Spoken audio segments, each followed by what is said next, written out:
अस्सलामुअलैकुम रहमतुल्लाहि व बरकातुहू। प्यारे बच्चों, उम्मीद है आप सब खैरियत से होंगे। साइंस की ऑनलाइन क्लास में आप सभी बच्चों का वेलकम है। सभी बच्चे अपनी साइंस की बुक्स एंड कॉपीज़ ओपन कर लीजिए। आज हम साइंस का बुक वर्क करेंगे और क्वेश्चन आंसर भी करेंगे साथ में। बुक में है पेज नंबर 228, चैप्टर नंबर 18 का बुक वर्क है। फर्स्ट क्वेश्चन है फिल इन द ब्लैंक्स। नीचे जो ब्लैंक्स दिए गए हैं आपको उन्हें फिल करना है। फर्स्ट पार्ट है A part, cleaning of water is a process of removing dash. ये जो क्लीनिंग ऑफ वाटर है ये एक प्रोसेस है जिसमें से क्या रिमूव किया जाता है? पॉल्यूटेंट्स रिमूव किए जाते हैं। जो भी पानी के अंदर हार्मफुल सब्सटेंसेस होते हैं उनको रिमूव किया जाता है, तो इसलिए पॉल्यूटेंट्स लिखेंगे, पॉल्यूटेंट्स। नेक्स्ट है waste water released by house is called dash. जो घरों में से वेस्ट वाटर रिलीज होता है उसे क्या कहते हैं? उसे कहते हैं सीवेज, SEWAGE, सीवेज वाटर कहते हैं उसे। नेक्स्ट है सी वाला part, dry dash is used as manure. Manure के रूप में किसे इस्तेमाल किया जाता है? तो वो है ड्राइड स्लज। जो भी ह्यूमन और एनिमल वेस्ट होता है, फीसिस वगैरह होती हैं, तो उनका इस्तेमाल, उनको सुखाकर मैन्योर बनाया जाता है, खाद बनाई जाती है। नेक्स्ट है D part, drains get blocked by dash and dash. तो जो नाले होते हैं, नालियाँ वगैरह होती हैं, वो ब्लॉक्ड हो जाती हैं किसकी वजह से? तो यहाँ पर लिखेंगे garbage and oil and fat. जो कूड़ा होता है उसकी वजह से भी, और जो ऑयल और फैट होता है ना, जो चिकनाई वगैरह होती है, जैसे जब किचन में बर्तन धुलते हैं तो उसके अंदर जो भी चिकनाई होती है, जो फैट वगैरह होता है, उससे जो नाले वगैरह होते हैं, नालियाँ होती हैं, वो ब्लॉक हो जाती हैं। Oil and fat. Question number 2 से आप कॉपी में करेंगे साइंस की। आज की डेट मेंशन कर लीजिए, चैप्टर नंबर 17 मेंशन कर लीजिए। क्वेश्चन नंबर 2 है व्हाट इज सीवेज। सीवेज क्या है? Explain why it is harmful to discharge untreated sewage into rivers और सीज। और आपको ये चीज़ एक्सप्लेन करनी है कि सीवेज को रिवर्स और सीज में डिस्चार्ज करने से क्या क्या प्रॉब्लम्स हो सकती हैं, यानी ये क्यों हार्मफुल है, क्यों नुकसानदायक है। तो इसका आंसर है sewage is waste water released by homes, industries, hospitals etcetera. Sewage क्या है? वेस्ट वाटर है। जो भी हमारे घरों से, इंडस्ट्रीज से, हॉस्पिटल से जो भी वेस्ट निकलता है, पानी, वेस्ट वाटर जो भी होता है, उसे सीवेज कहते हैं। Sewage is harmful if discharge untreated into reverse. Sewage जो है वो बहुत ज़्यादा नुकसानदायक है अगर हम उसे बिना ट्रीट किए डायरेक्ट रिवर्स में और सीज में छोड़ देंगे, क्योंकि sewage is a complex mixture. ये बहुत ही ज़्यादा कॉम्प्लेक्स मिक्सचर होता है of solids, organic and inorganic impurities. इसके अंदर ऑर्गेनिक और इनऑर्गेनिक इम्प्योरिटीज़ होती हैं, बहुत ज़्यादा गंदगी होती है। And disease causing bacteria and other microbes. और इसके अंदर बैक्टीरिया, वायरसेस भी मतलब ये जो बैक्टीरिया और वायरस होते हैं ये कहाँ होते हैं? ये सब गंदगी पर ही तो होते हैं। तो जब ये इतना ज़्यादा गंदा होता है पानी, तो जब ये इतना ज़्यादा गंदा होता है पानी, तो इसीलिए इसमें बैक्टीरिया, माइक्रोब्स और वायरसेस वगैरह पैदा हो जाते हैं। नेक्स्ट है question number 3, why should oils and fats be not released in the drain, explain. आपसे ये पूछा गया है कि हमें ऑयल, फैट को नालियों में क्यों नहीं बहाना चाहिए, आपको ये एक्सप्लेन करना है। तो इसका आंसर है oils and fats should not be thrown down the drain. हमें इन्हें नालियों में नहीं बहाना चाहिए, क्योंकि they get hard and block the pipes. बाद में ये हार्ड हो जाती हैं और पाइप को ब्लॉक कर देती हैं। तो इसलिए हमें ये जो जितनी भी चिकनाई वगैरह होती है, जो तेल वगैरह होता है, उसे नाली में नहीं बहाना चाहिए। नेक्स्ट है question number 4, describe the steps involve in getting clarified water from waste water. आपको वो स्टेप्स डिस्क्राइब करने हैं जिनसे वेस्ट वाटर को क्लियर किया जाता है, साफ़ किया जाता है। तो फर्स्ट है, इसका आंसर है when waste water passes through bar screens large objects like rags, sticks, cans, plastic are removed. सबसे पहले वेस्ट वाटर को पास कराया जाता है बार स्क्रीन में। ये जो बार स्क्रीन है ये एक तरीके की मशीन होती है। इस मशीन में जब पानी को पास कराया जाता है, गंदे पानी को, वेस्ट वाटर को, तो जो भी बड़े बड़े ऑब्जेक्ट होते हैं जैसे प्लास्टिक बैग्स वगैरह हो गए, पॉलीथीन्स वगैरह हो गई, रैक्स जो लत्ते वगैरह होते हैं, स्टिक्स, लकड़ियाँ, डंडियाँ वगैरह, मतलब जो भी बड़े ऑब्जेक्ट होते हैं तो वो बार स्क्रीन में जब पानी को पास कराया जाता है वेस्ट वाटर को तो वो अलग हो जाते हैं उससे। उसके बाद है next, water then goes to a grit and sand removal tank. उसके बाद पानी को एक ग्रिट में डाला जाता है जिससे जो पानी के अंदर जितना भी रेता वगैरह होता है, धूल मिट्टी वगैरह होती है, वो सब अलग कर दी जाती है, उसको रिमूव कर दिया जाता है। The speed of the incoming waste water is decreased to allow sand, grit and pebbles to settle down. तो जो पानी की स्पीड होती है वो भी कम हो जाती है जब उसके अंदर से जो भी कंकड़ पत्थर वगैरह होते हैं या जो भी सैंड वगैरह होती है उसको अलग किया जाता है।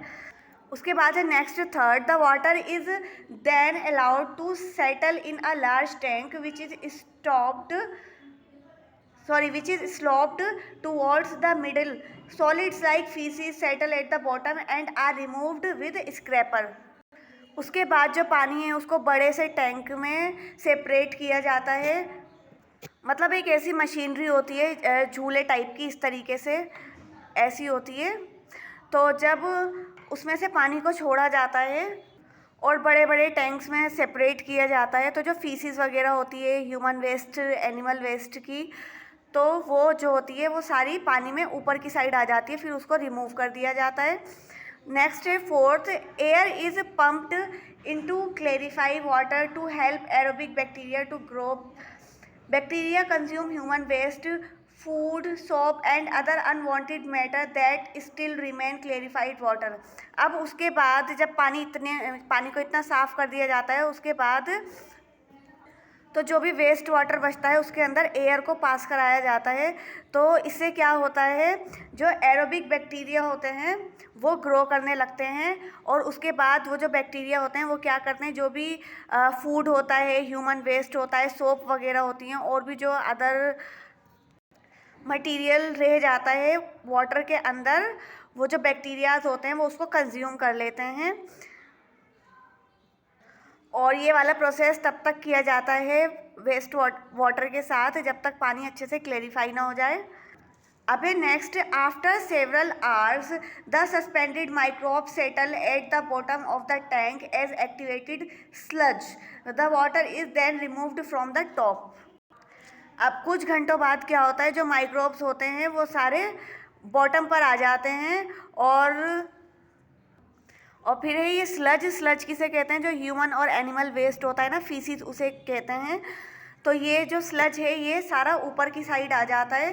तो फिर ये जो स्लज है माइक्रोब्स की हेल्प से ये जो स्लज है ये सेटल डाउन हो जाता है, ये नीचे चला जाता है और जो पानी साफ़ होता है वो ऊपर आ जाता है। तो फिर उसको सेपरेट किया जाता है, उसको पानी को अलग कर दिया जाता है। तो ये कुछ प्रोसेस थे वाटर को क्लेरिफाई करने के। नेक्स्ट है question number 5, what is sludge. Sludge क्या है, explain how it is treated, कि इसको किस तरीके से ट्रीट किया जाता है। तो इसका आंसर है solids like faeces which settle at the bottom of tank and are removed with a scraper are called sludge.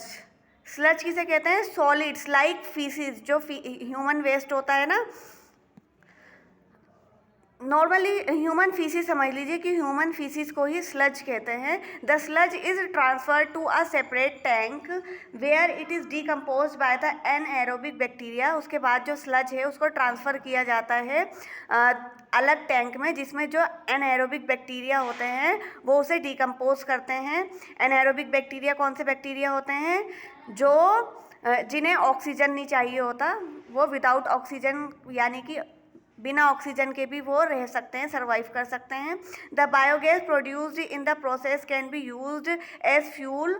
और इस प्रोसेस से क्या किया जाता है, बायोगैस को प्रोड्यूस किया जाता है। फिर उसके बाद जो बायोगैस है हम उसका इस्तेमाल कैसे कर सकते हैं, एज अ फ्यूल, ईंधन के लिए, ईंधन ईंधन के रूप में कर सकते हैं, और can be use to produce electricity, और उससे इलेक्ट्रिसिटी को भी प्रोड्यूस किया जा सकता है। नेक्स्ट है question number 6, untreated human excreta is a health hazard, explain. जो ह्यूमन एक्सक्रीटा होता है यानी जो ह्यूमन वेस्ट होता है, अगर हम उसको ट्रीट नहीं करेंगे तो ये हमारी हेल्थ के लिए बहुत ज़्यादा खतरनाक है, बहुत ज़्यादा नुकसानदायक है। आपको ये एक्सप्लेन करना है।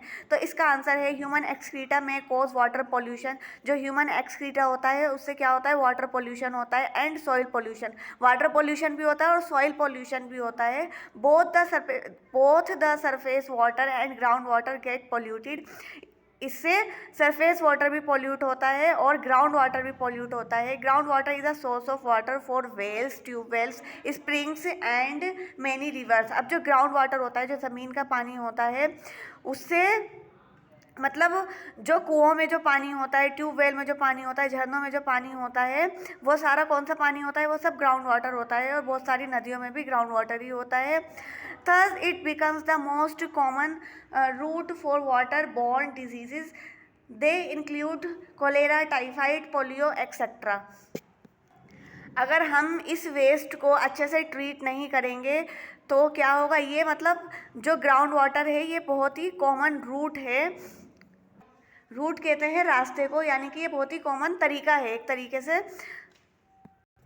मतलब हम सब ग्राउंड वाटर ही यूज़ करते हैं अपने घरों में, और अनट्रीटेड ह्यूमन एक्सक्रीटा की वजह से क्या होगा, जो ग्राउंड वाटर है और जो सरफेस वाटर है वो पोल्यूट हो जाएगा। तो उससे जो वायरस, बैक्टीरिया वगैरह हैं वो सब पानी में ग्रो करने लगेंगे, और जिससे कई सारी बीमारियां हो सकती है, जैसे कोलेरा, टाइफाइड, पोलियो वगैरह। उसके अलावा भी डाइसेंट्री वगैरह बहुत सारी बीमारी जो हैं वो हो सकती हैं। तो इसलिए हमें इन सब बातों का ध्यान रखना है। Next question number 7, name 2 chemicals use to disinfect water. आपको 2 केमिकल्स के बारे में बताना है, 2 केमिकल्स के नाम बताने हैं जिनको वाटर को क्लियर करने के लिए यूज़ किया जाता है। फर्स्ट है क्लोरीन और सेकंड है ओजोन। ये 2 केमिकल्स हैं जिससे पानी को साफ़ किया जाता है। अब नेक्स्ट है question number 8, explain the function of bar screens in a waste water treatment plant. आपको एक्सप्लेन करना है यहाँ पर बार स्क्रीन के फंक्शन को, कि वो किस तरीके से वेस्ट वाटर को ट्रीट करता है। यानी बार स्क्रीन को वेस्ट वाटर ट्रीटमेंट प्लांट भी कहा जाता है। तो आपको इसे एक्सप्लेन करना है, अच्छे से बताना है। तो when waste water passes through the bar screens, large objects like sticks, cans, plastic packets, napkins are removed under the filtration process.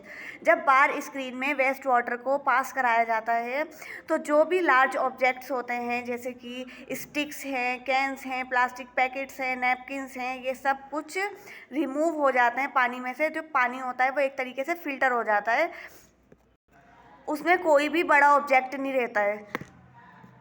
तो इस तरीके से वेस्ट वाटर को ट्रीट किया जाता है बार स्क्रीन में। नेक्स्ट है question number 9, explain the relation between sanitation and disease. आपको एक्सप्लेन करना है रिलेशन को, सैनिटेशन और डिजीज़ के बीच में जो भी रिलेशन है आपको उसको एक्सप्लेन करना है।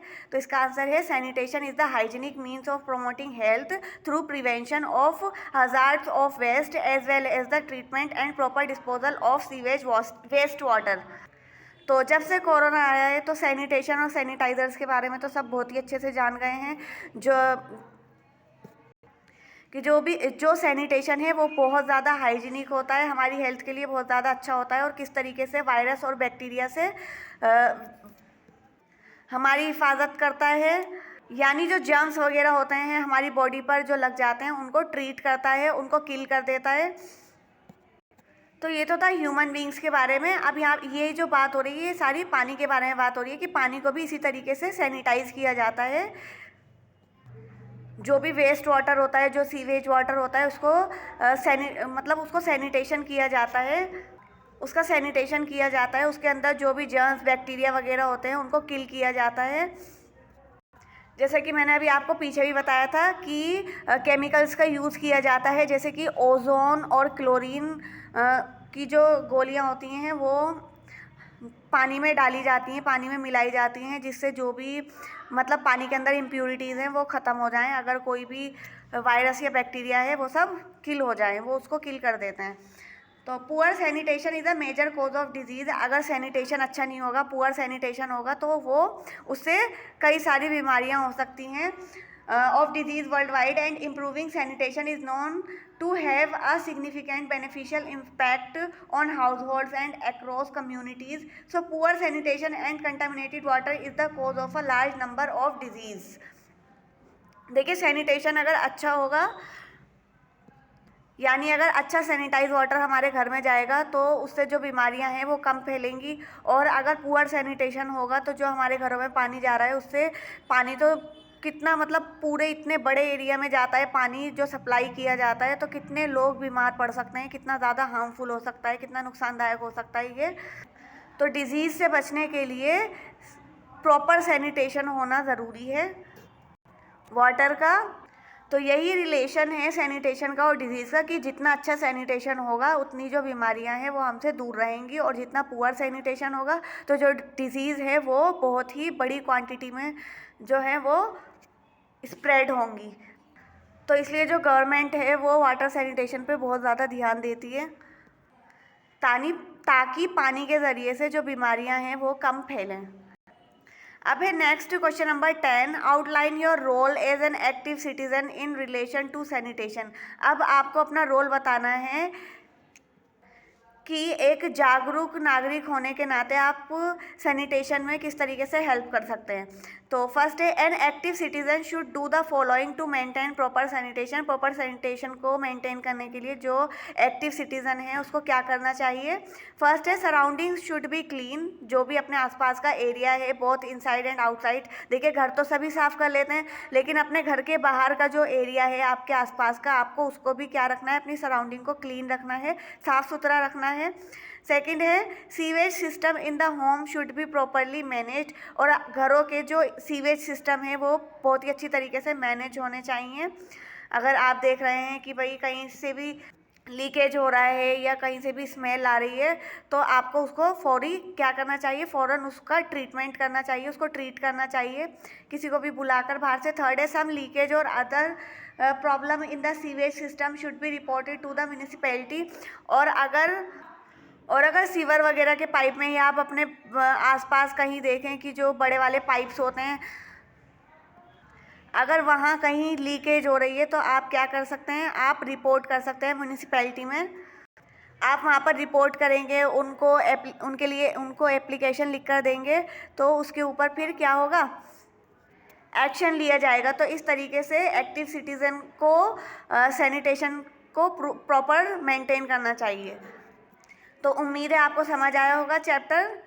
इसी के साथ चैप्टर नंबर 18 कंप्लीट होता है। Thank you very much. अस्सलाम वालेकुम रहमतुल्लाहि व बरकातुहू।